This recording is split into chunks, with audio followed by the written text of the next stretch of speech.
We welcome in the host of the Locked On Kings podcast, our man Matt George. Matt, you were just diving into how you've been defending Demarcus Cousins on social media this morning. Yeah, for anybody who's followed the work that I've done over the last 8 years that I've covered the Sacramento Kings, you should know that Matt George covering or defending Demarcus Cousins is not something that it doesn't really go together. It's like what is it, vinegar and baking soda. Never had that one before. It's usually vinegar and oil, or isn't it? Vinegar and water. Whatever it is. What do they use to make like those craft volcanoes in like fifth grade? It's that basically. But yeah, I've never been a defender of Demarcus Cousins. I have for years. While Demarcus was here, I never ever felt that the Kings were going to be able to win with Demarcus Cousins as their star. And I was those were very unpopular opinions at the time. That being said, with Demarcus comments that came out today, him saying that he did more for the Sacramento Kings than they did for him, I 100% agree with that. And I'm not trying to dismiss the issues that Cousins had on the court, but Cousins had a revolving door of head coaches, including the one that he got. Cousins got blindsided twice. He got blindsided by Vlade for not getting him his contract and then getting him traded when they said they weren't going to trade him. That was number one. That's the big one that everybody talks about. Cousins was just as blindsided as was Rudy Gay when the Kings fired Mike Malone for no freaking reason. At that point, Demarcus was completely screwed over by this organization. So I 100% stand by Demarcus Cousins saying that he did more for this organization than they did for him. The Sacramento Kings completely wasted Demarcus's time here in Sacramento. Not that he was forgivable. Remember, I've been very critical of Demarcus Cousins. I don't believe his number 15 belongs anywhere close to the rafters of the Golden One Center. He does not even if his numbers suggest it, he does not deserve to be in the conversation with Chris Webber and Mitch Richmond. He doesn't for greatest king of all time. Absolutely not to me. But I agree completely with what Cousins said in his article or in the article today or yesterday, whenever it came out. Casey, I'll throw this at you here real quick. Here is a line from, Mark Spears asked him, and Jesse, let's reach out to Mark Spears. If you could go back and change anything, what would you change that might have changed how you're perceived now? Is there anything where you're like, man, I should have just ... He said, I would have skipped my draft workout in Sacramento. Mark Spears says, why is that? What did Sac do for me? Besides say my name, I did more for them than they did for me. That's just being honest, just being 100% honest. I had 2 owners, 3 GMs, 7 coaches in 7 years. I was there 7 years. I had 3 GMs, 2 owners, and 7 coaches. Not much more needs to be said. There's an earlier line that I was laughing about that I read to Kenny earlier. Here it is. They were talking about, I think there was a conversation about Mike Malone. Obviously, Sacramento came up. And then he's like, they sucked before I got there. They sucked when I was there. They sucked after I left. It's the truth. He never lie. I'll ask it. I'm not going to ask it because I don't have a problem with what he's saying, but I'll just play devil's advocate here with DeMarcus saying he did more for the Kings than the Kings did for him. Devil's advocate. Once again, this isn't Kenny Caraway saying this. That's the devil, my guy. What did you do for the Kings again, DeMarcus? You asking me? I'm just. He's asking the fictitious DeMarcus Cousins. And what would you say, Matt? If I was, you did what for the Kings, DeMarcus? What did you do for Sacramento while you were here? Hey, Kenny Caraway, has DeMarcus Cousins? Or I'm sorry, have the Kings had an AllStar since or just before DeMarcus Cousins was here? No, but what does that do for the Kings? Like, what did that do for the Kings? And again, this is the guy that was on top of the mountain celebrating the fact that the Kings have won more games since DeMarcus, like that 39-win season. That didn't happen when DeMarcus Cousins was here. So they never won that many games when DeMarcus was here. So again, I'm not end all be all save and defend a DeMarcus Cousins here, but Cousins put up significant numbers. Cousins and I at the time was calling him empty stats. DeMarcus Cousins was a stat sheet stuffer. He was straight dominant on a nightly basis. I know that dominance also gotten him in trouble with referees on a nightly basis as well. But DeMarcus was a force to be reckoned with on a nightly basis that the Kings tried many times and ultimately failed to surround him correctly. Everybody brings up Rudy Gay and Isaiah Thomas. I agree with that point completely. That team should have been way better than they were, but somehow that team failed to be a winner. And you can blame Demarcus Cousins if you want. I mean, regardless, you had 3 20-point scorers on the floor at the same time. Nobody else could do anything. The Kings still couldn't win. If we wanted to blame Demarcus for that, again, I'm all for it because I was doing it at the time, and I still don't believe the Kings could have won with Demarcus here. But the Kings have not had a player, and this includes De'Aaron Fox right now. The Kings have not had a player who is as dominant and as clearly star-powered in the NBA for years since DeMarcus was here, and that's not debatable. Mm-hmm.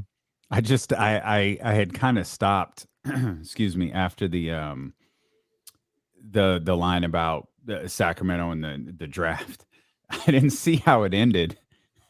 It ends with, do you think you got Naismith Memorial Basketball Hall of Fame numbers? Mm-hmm. DeMarcus's response, Vlade Divac is in the Hall of Fame. I'm asking about you. Vlade Divac is in the Hall of Fame. Look at his career statistics and look at mine. We'll leave it at that. That dude really hates Vlade. He really, really hates Vlade. This was interesting. I was kind of scanning through it as the show was going on. I'm kind of looking forward to reading it when the show is over. But yeah, it looks like DeMarcus got a couple of things off his chest in this interview. Yeah, and I mean, you're talking about an organization that cost him $200 million or something like that. So yeah, he is well within his rights to get stuff off his chest. You talk about that aspect. You talk about the fact that they didn't draft well at all, and they, like you guys mentioned, they didn't surround him with much of anything during his tenure here in Sacramento. So he's got every right in the world to get, his feelings off on his tenure here in Sacramento. So yeah, more power to him. And the people in my mentions on Twitter who are bringing up George Karl as an argument against DeMarcus Cousins, like George was any kind, like George was a Hall of Fame coach and still couldn't win with DeMarcus. You didn't pay any remote attention to George Karl's time here in Sacramento to suggest that it was DeMarcus Cousins' fault that George Karl didn't work here. Even if the Kings did choose Cousins over Karl with that famous incident that basically made Cousins immortal here in Sacramento until they traded him away. And I disagree with their handling of that situation. George Karl does not even belong remotely close to this DeMarcus Cousins conversation whatsoever, because that was a horrible flash in the pan. Everything went downhill the second that the Kings traded Mike Malone. Fired Mike Malone. The second they made that decision, they screwed over DeMarcus Cousins and screwed over any future that they had with DeMarcus Cousins, not to mention all the money that he's lost because he didn't sign that contract in Sacramento, which I'm glad the Kings didn't offer him still. Even in this argument, I'm glad the Kings did not offer DeMarcus that contract. I'm glad DeMarcus Cousins is no longer a Sacramento King and that we can move on from this conversation. But if DeMarcus wants to take to an article and talk to Mark Spears and say this stuff, I have no issue with it either, because he has a damn point. Yeah. Well, he was asked about it too, so it's not like he's out there anxious to talk about the Sacramento Kings. Like Mark Spears was asking him questions and he was simply responding. But Sacramento was a part of DeMarcus's history, so. The frustrating thing I have when it comes to having a conversation about DeMarcus Cousins is it feels like I was talking to Damien about this before the show. It's like you can't, around these parts, you can't have a fair and balanced conversation about DeMarcus Cousins. I love DeMarcus. He's always going to be a guy that I look at as one of the greats that came through here. I loved having him on the Sacramento Kings. I miss him not being here. He should have been here all the way through his career. I love him. But he wasn't perfect. I can say that. As much as I like him, he was not perfect. There was a lot of flaws and a lot of warts to his game and his leadership skills, or lack thereof, while he was here in Sacramento, that made it hard for this team to grow. Was it all his fault? Absolutely not. But it's just frustrating because you can't even have those conversations, I feel, without people jumping off the deep end and saying like they were never going to win with him here. Well, we don't know that. Like, he would never have talent around him to win. Talent and a good coach, the combination of the two. He never really had enough of that to get a W on a consistent basis every night. So to just label it as it was all his fault, Yeah, I don't. That's not a realistic conversation that can be had. I don't think. Yeah, anyone who says that it was all DeMarcus Cousins' fault is wrong. Anybody who says that it wasn't DeMarcus Cousins' fault is wrong. Just like the way we talk about the Sacramento Kings now, you can't put everything on one person. I think that's also kind of DeMarcus's point. Like the team still has the same issues. The team still sucks now, except they're missing a dominant player like DeMarcus was for the years for the Kings. So like the Kings have a lot deeper problems than DeMarcus Cousins. And there are people here that actually worked for the organization that suggested that Cousins was the dark cloud over the organization that was holding them back, and him being traded that was going to shed some light on. Did you really just use the term dark cloud? I'm going to punch you square in your nose, dude. I swear I'm going to punch you for using that term. That's what your boy said the day that he was traded. A dark cloud has been lifted from the city of Sacramento today. My boy. Your boy. No, I don't claim that. Oh, that was your homie. So I just work with him. We just work together. Oh man, DeMarcus, all these years later, still remains such a polarizing discussion. Yeah. It's amazing. He's a legend here, for better or for worse, and he also did some incredible things in the community that are worth bringing up too. But. It's very literal, love or hate. Mm-hmm. There's no one go, hey, what do you think about DeMarcus? Nobody says that. It's, oh, I love the guy. Oh, I hate the guy. Oh, I wish he was here. Oh, thank God he's gone. Does it take a change of ownership, or like what does it take? Is there anything at all that gets DeMarcus Cousins to sit courtside at a Kings game to get an ovation at any point? Like Vlade's obviously gone, but Vivek is still here. I think he would. Yeah, I mean, unless that was all like trash and for show. I mean, they had the second hug heard around the world. Yeah, they had a nice little embrace. Yeah, randomly this year. I could see it. I mean, you asked what would it take? Like retirement. Like I think once DeMarcus retires. Like, sure. Like I saw someone up here say DeMarcus, burned any bridge that he has in Sacramento. No, he didn't. Mm-mm. Like DeMarcus's issue was always with, from my understanding, DeMarcus's issue was always with that front office and the fact that he felt like he was lied to, because he kind of was. And that's I guess that's the nature of the game, right? Like, but he never really got over that. And I'm sure it's no matter how he talks now and how he tries to, say things now, I don't know that I would get over losing $200 million either.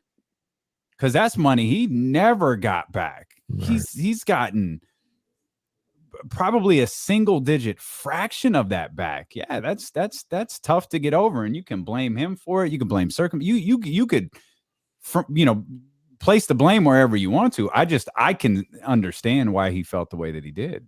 Absolutely.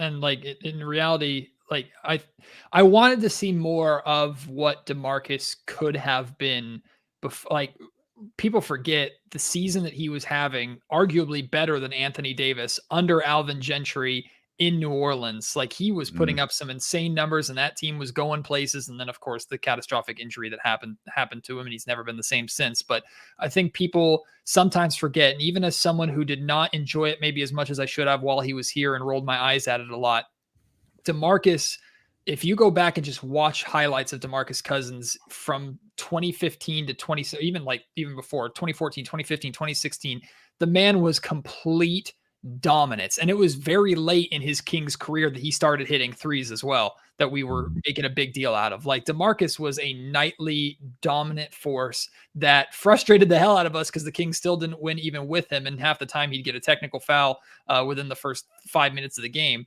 But I have a lot of romantic memories of DeMarcus Cousins, romanticized memories of his time here in Sacramento, in addition to the frustrations that he gave, at least me, nightly. To answer that other question about what would it take for him to come back, that moment he had earlier this year with Vivek, it really stood out to me, because I fully believe that DeMarcus Cousins is the type of person where he's not doing nothing for show. Right? Like, if he's got a problem with you, there ain't no, well, let me do this for the cameras. So if he don't like Vivek, Like he's just gonna walk by him like he doesn't exist. He might even curse him out. I don't know. You know what I mean? But like for him to go up there and have a real moment with them, hug, little talk, I don't know, 20 seconds or whatever, an interaction with them. That right there tells me, and I could be wrong, that his problem was more so with Vlade than it was with Vivek, which is kind of bizarre because at the end of the day, Vivek was the one that had to sign off on any type of trade or not giving him his money or whatever the case may be. But I don't know. I think Vivek would bring him back when he's retired to sit courtside, and I think he would get an ovation. The thing that DeMarcus is in danger of, if he didn't accept that or was like, no, I don't ever want to come back to Sacramento, is he don't have an NBA home. Like he's moved around so much since Sacramento. This is his only home. This is the place where he has a connection with the fan base. He would get some kind of standing ovation. And I would like to see him embrace that at some point. I don't know when it's going to be. It may be years after he's retired, but I would like to see him, embrace his time here in Sacramento. And to your point, Kenny, about Vivek did sign off. The deal that he did sign off on trading DeMarcus Cousins away was to get his boy Buddy Hield here in Sacramento. So, but Vlade had a better deal 2 days ago, boys. So it's all good. What was that again? It was another pick, right? Wasn't it 2 picks instead of 1? Nobody knows. I'm pretty sure that's what it was. It was 2 picks that he had. Yeah, the Vlade had. Yeah, like it was 2 picks instead of 1. I remember rumors too. I don't think this was ever confirmed, but I remember rumors of a Andre Drummond trade with the Detroit Pistons too at some point also, but I have no idea. That was never confirmed, but I remember hearing conversations about that. I don't think anybody knows, to be honest with you. I heard it was the Lakers. All this other stuff. I think it was the Lakers because it was Magic was out there. Yeah, let's trade for DeMarcus. DeMarcus. My favorite. Nothing will ever be funnier to me than Vlade's look when he says, I had a better deal 2 days ago. And he looks down and he raises his eyebrows like, can you believe that? I had a better deal 2 days ago. Oh, my God. All right, pal. That would be a deal, though. I mean, you got Buddy Hield, which is at the time, we could essentially a first-round pick. He was a rookie. Top 7, top 8 pick in the draft?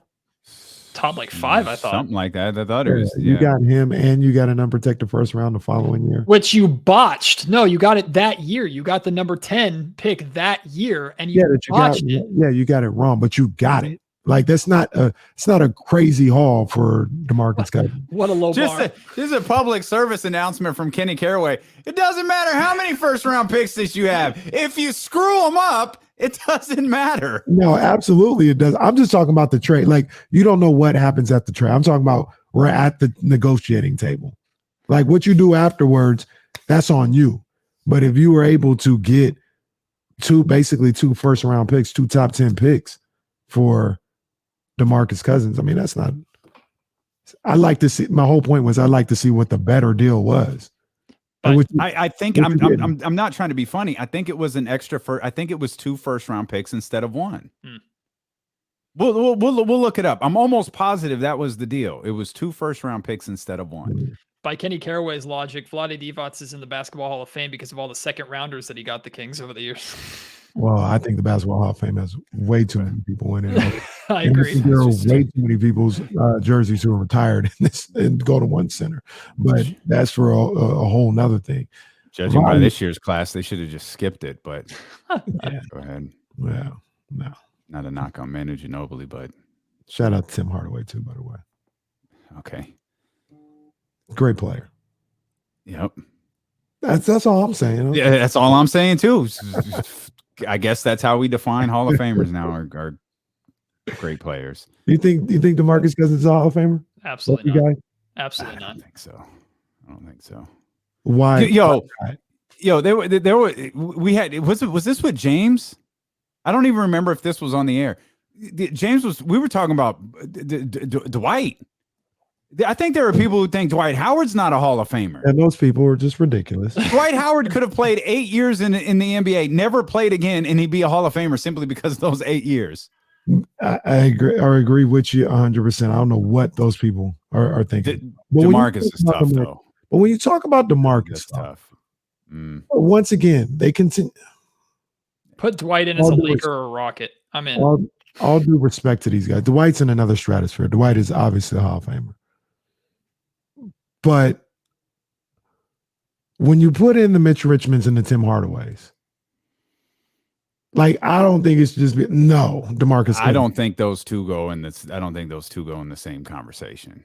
Who? Mitch Richmond's better than Tim Hardaway. I don't think you lump those two together. Mitch Richmond's a better player than Tim Hardaway was. Why? He was better at his position. He was a better two guard. I feel Tim Hardaway was like a highlight reel. He was like I agree. I agree. But like I don't. He was like Jason Williams. Jason Williams isn't a Hall of Famer. Oh, I don't know. I think I could be wrong. I think Tim Hardaway had a couple 20-point per game seasons. Okay. The fact of the matter is, like, Tim Hardaway's going into the Hall of Fame. Right. And it's like, did he do that much more in his career than DeMarcus Cousins? I mean, he probably won more. I mean, he was with Miami that won. He's what is this? A 5-time All-Star here. Boogie's 4. Boogie's 4, 2-time All-NBA. I don't know. Never won Defensive Player of the Year, MVP, 5-time All-NBA nothing like that. For Tim Hardaway. 5 times, really? Yeah, 5-time All-NBA. First team? I don't know. They just say All-NBA. Oh. Okay. All right, my bad. I didn't realize Tim Hardaway was 5-time All-NBA. That's me. 5-time. He's the Booker T. He's the Booker T of the Hall of Fame, essentially. Yeah. DeMarcus is 19-10 in his career. Basically 20. 20-10 for his career. I don't know, man. I think he's got a little bit of argument. He's still 20-10 in his career? Yeah. 19.6, 10.2 rebounds a night. Damn. He also never won more than 33 games as the guy on his team. I mean, you could argue he was the guy in New Orleans if you want to, but everybody would say that's AD's team. Well, neither did Tim Hardaway, though. I agree. Tim Hardaway, he had Run TMC, and then he had Alonzo Mourning and those guys in Miami. He was never the guy. Has anyone on a bad team made the Hall of Fame? Like, who spent their career on a bad team, or the chunk of the time where they were really good on a bad team? I think Boogie this guy's better than DeMarcus Cousins, but Mitch Richmond. I was gonna say Mitch wasn't on too many winning teams here. Okay. Mitch didn't. I think when he went to Washington, they didn't make the playoffs. So, Kenny, do you think that DeMarcus Cousins' jersey belongs up on the rafters next to Mitch and Weber? No. Okay. All right. But I'm also the guy. I don't think Peja Stojakovic's jersey should be up there either. I actually agree with that.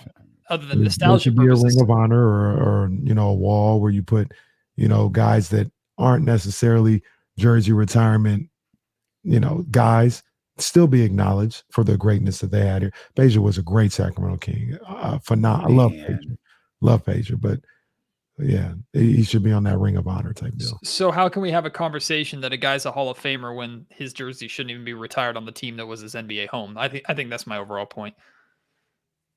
Like, I just don't think. I mean, his jersey should be retired here. That's the thing.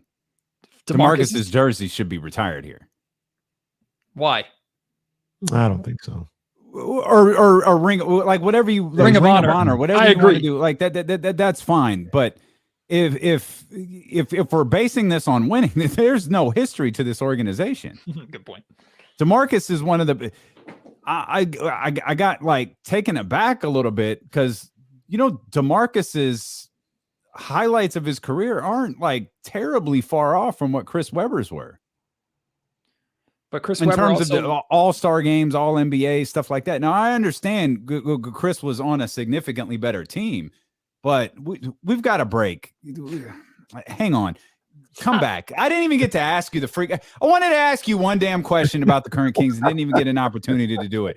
James Ham's going to join us at the top of the 3 o'clock hour. We're holding Matt hostage for a couple of more minutes. It's Stilo and KC here on ESPN 1320. So DeMarcus 4-time, he's 2-time All NBA second team. DeMarcus does it again. I remember him being pissed at least one of those NBA second teams too, because I think was it DeAndre Jordan that got put on the first team above him one year, and he was pissed. I can probably answer that for you. One of my favorite memories of Demarcus Cousins is how much he hated the Clippers. He hated that Chris Paul, Blake Griffin, DeAndre Jordan Clippers team, which is hilarious because when he was on the Olympic team, he and DeAndre Jordan became best buds on that trip. That was when they stayed on the cruise ship. So 15-16, DeAndre Jordan was first. Demarcus was second. He hated that. That pissed him off. I remember. Year before, I guess it was Gasol was first. DeMarcus was second. Mark Gasol, yeah. Powell was actually second team with DeMarcus. It's all DeMarcus's all second teams were KD. Wow, Kevin Durant on an all second team. That's wild. Kevin Durant, Draymond Green, DeMarcus Cousins, Dame, Chris Paul. Who in the hell was on the first team if KD was on the second? I mean, LeBron, obviously, but who the hell's with LeBron? Kawhi.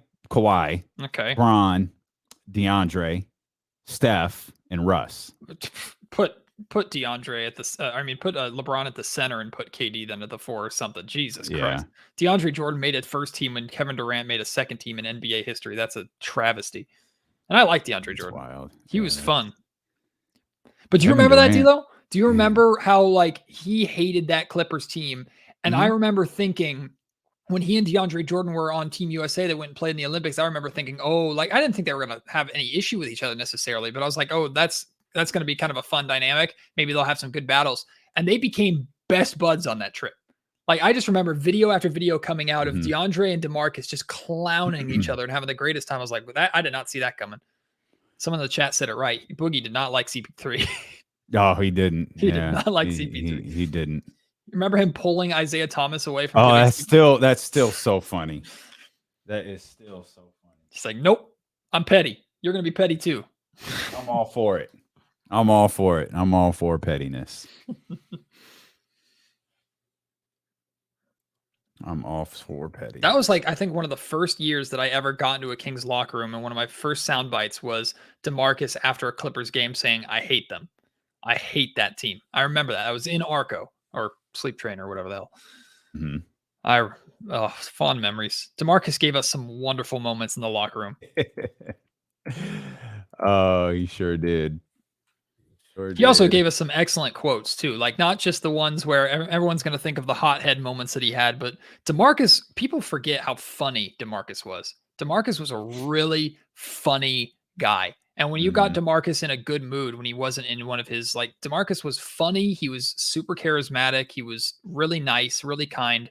The stuff that he did for Sacramento, like he did the Santa Claus thing every year. I remember him paying for a funeral or two of some tragic deaths here in town. Like there's so many things. Like DeMarcus on the court will always have a sour note to me, but DeMarcus Cousins, the Sacramento King, I will always think fondly of those years, even if that team sucked. Yeah.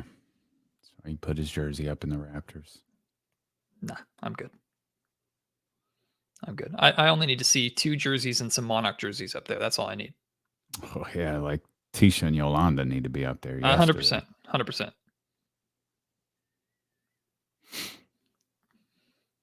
They kept Ruthie's is still up there, right? They never took Ruthie's down. Ruthie's was the only one who really got to. That's still there. I think the Monarchs ones they have Ruthie, they have Jerry Reynolds. Back. That's right. Yeah.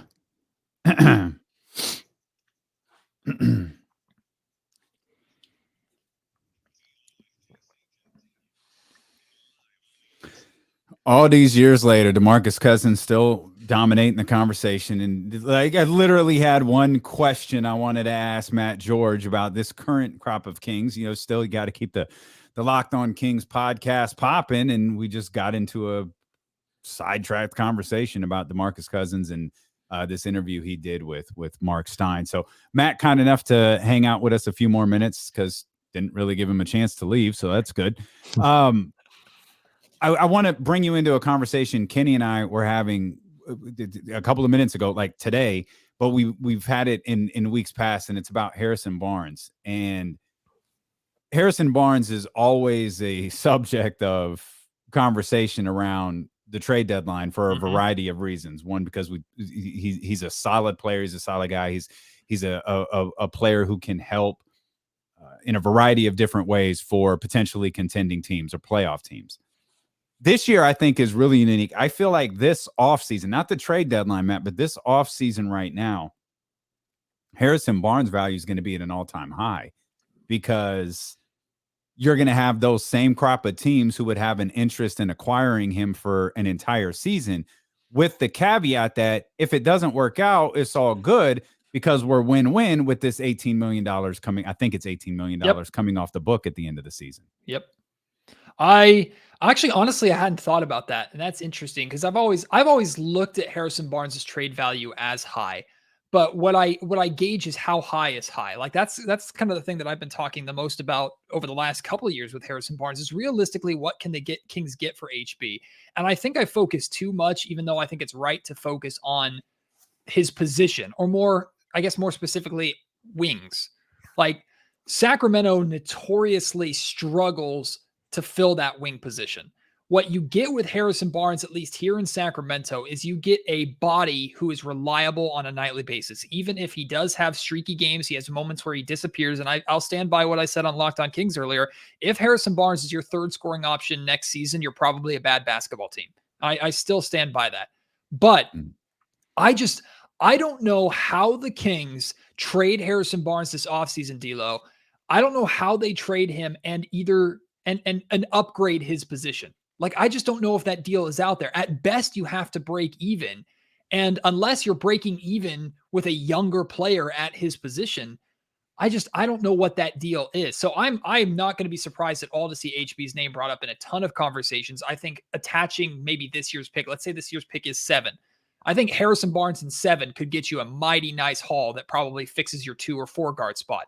But then you're right back to a gaping hole at that 3. And I just don't know what that is. I don't know what that deal is. Yeah, I mean, you got when you move Harrison Barnes, in my opinion, you're moving him for a power forward. And I agree. I'm thinking somebody like a John Collins or Julius Randle or something like that. Yes, you'll have that hole at the 3. The question that I would have is, do you think that which position is easier to fill? The 4, and it's specifically a stretch 4 here with Sabonis probably, or the 3. And when I talk about the 3, like you can go get Daniel House at the 3 position. And is he great or anything? No, you can get by. You got Jaden McDaniels. You got guys like what's my man's name on Minnesota? Malik Beasley.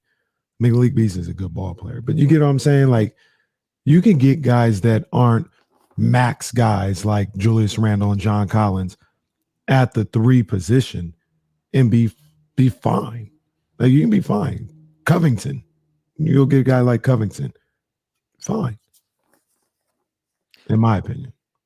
Kenny, that's an amazing question that I don't know why it hasn't dawned on me, because I think both positions, you can make an argument for each one. I would say I think the 4 is slightly easier to fill than the 3, because with the exception of the Phoenix Suns, like the majority of good championship caliber teams in the NBA, one of their best players is playing that spot, like that 3-4 wing spot. And again, I look more at wings than I do the 3 spot small forwards specifically, right? Because you could argue the Kings small forward right now and Harrison Barnes should be playing the 4. I know you don't agree with that, but some people do. So I think it's easier to find a stretch big that can do enough of what the Kings are looking for than it is to find a reliable wing who's also enough of a scoring threat to where he fills that 3rd option for you. Like I would be very intrigued by a Harrison Barnes for John Collins trade, but I'm still totally confused with what you do at that 3 spot. If you're trying to plug anybody on this roster currently in that 3 spot, Terrence Davis, Mo Harkless, I don't think the Kings are that much better of a basketball team, even with John Collins, Domantas Sabonis, and De'Aaron Fox, because that 3 spot is so important. So, I mean, with the exception of Barnes and Gay, and Artest, like the Kings have and not the glory years, of course. The Kings have had a horrendous time finding a guy at that spot. And I fear that continuing, especially when you have the talent that you have here at your 5 and your 1 right now. So with that said, why do you think Harrison Barnes can't be the third scorer on this team then? I just think he's too inconsistent, too streaky. He doesn't shoot the ball enough for me. And I know that was one of the biggest gripes against him. I also think that that's not necessarily totally fair. So I'm arguing against myself here because what Harrison does, Harrison's shot selection is really smart. Like Harrison does not take bad shots. He also, it's the same kind of issue we had with Tyrese Halliburton, right? Tyrese would pass up a lot of great shots, hoping for a better one. And oftentimes it would end up being worse. It's not his fault. Like he's just trying to swing the ball a little more. I see that tendency with Harrison Barnes from time to time. I look at the teams that Harrison Barnes was the best on. And I mean, of course, everyone's going to talk about the Golden State Warriors where he was the 4th option there, and comparing the Kings to the Warriors is apples to oranges. But I think if Harrison Barnes is your 4th best scoring option, your go-to 4th option, I think the Kings are a really good basketball team. If he's your 3, I think they're at best like that 8, 7, 6 seed, unless Fox or Sabonis explode. And based off of the history of players exploding in Sacramento, I'm not feeling too comfortable with that. So I don't think Harrison Barnes is the right scoring option to make, or the best option at 3 for the Kings to make the jump into the playoffs that I'm expecting next season when the West is getting better. I just don't think he's the right guy for that. Yeah, completely understandable. I like I said, I think if you just add that extra piece, regardless, and I know you feel the same way, Matt and Damien as well. Ideally, you get it done without moving Harrison Barnes. Agreed. Because now you got your 4, your 3. You've got a starting lineup that you can do work with.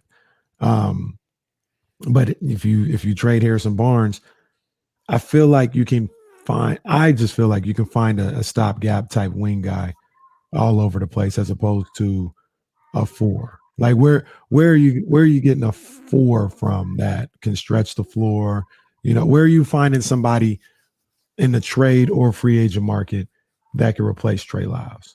See, I do agree with that and understand that. I mean, I don't think it should be too hard to replace Trey Lyles. If the Kings can't replace Trey Lyles, they're in big trouble. But I think we thought before this season that Mo Harkless could have been, if we had this conversation 2 years ago or a year and a half ago, I think we would have said Mo Harkless is one of those stopgap 3 guys that could have filled that spot. And with his shooting numbers, he's just not. So I guess the big question that I have, Kenny, kind of turn it around on you, is one of the things you said I completely agree with. You want to try and make a move and find a way to improve your roster without trading Harrison Barnes. Agree completely. My question is, and I think you guys have talked about this before, do you make Davion Mitchell available to pull that off? Because I think Davion Mitchell and 7, I don't know if that gets you John Collins. I'd talk about it. If I was the Hawks, I'd certainly talk about it. I don't want the Kings to trade Davion Mitchell either, because I think Davion Mitchell would be an amazing 6th man, and the Kings are trying to get better defensively. So why the hell would you trade your best individual defender? But if you're looking to really bolster your starting lineup and you could keep Harrison Barnes and move on from Davion Mitchell, I think Monty McNair is going to definitely consider that this offseason. Yeah, I'd do it too. And I think it's foolish to think he wouldn't when he just traded Tyrese Halliburton.